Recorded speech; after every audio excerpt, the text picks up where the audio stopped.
I have these shapes defined. It's almost like a pattern of negative shapes, but these are still flat. There's no form to them yet. So I'm going to work and create some neutrals. And I want a large pool of neutrals because that particular color is going to be the shading and the shaping and the creating the form in the rocks. And I don't want to have to keep stopping and duplicating that color.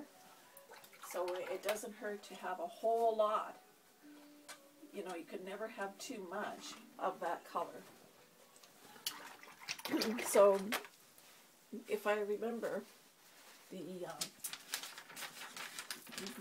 master game plan here was to be in blues and purples and greens. And so I want to keep my temperature of the shadows to the purpley blues. Quite neutral. There, I'm very happy with that. That's okay. That's my shadow color. Lots of it. Nice neutral.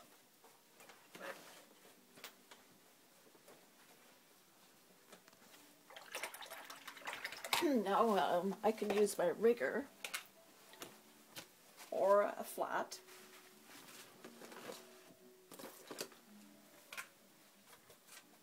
And if we scumble, which means drag the brush on its side, it creates texture. And it's either or. It can be a flat or a round, it doesn't matter. But I'm quite happy with that value and temperature.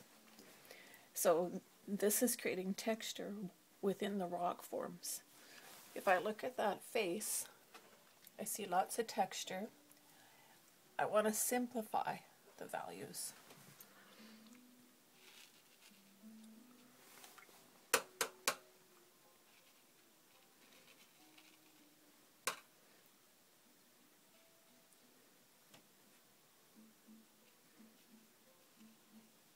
Scumble creates texture.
Okay, so now my judgment call.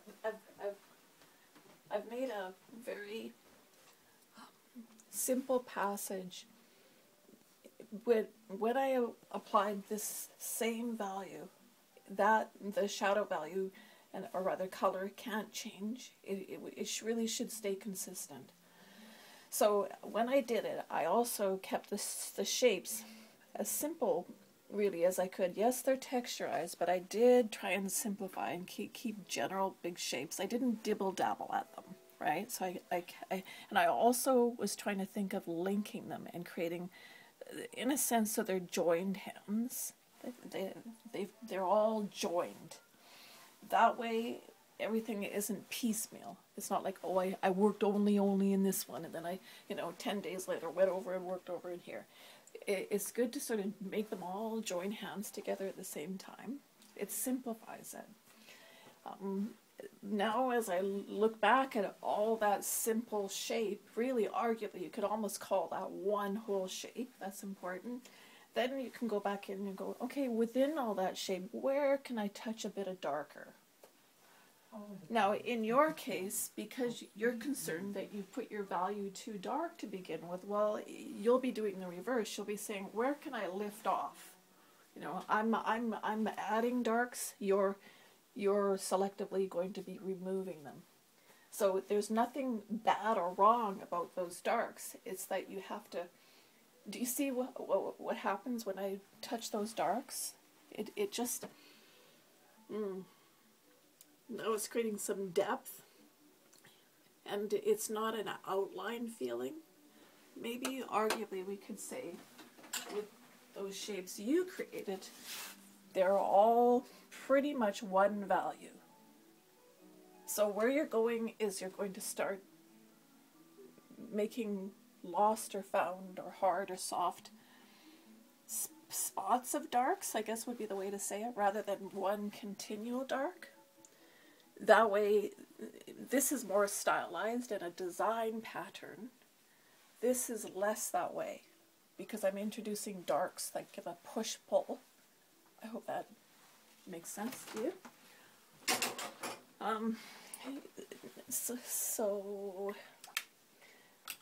Well, I'm going to leave well enough alone. I'll dry this and then we'll go to the next place. Okay? So we'll waste our camera on the next move.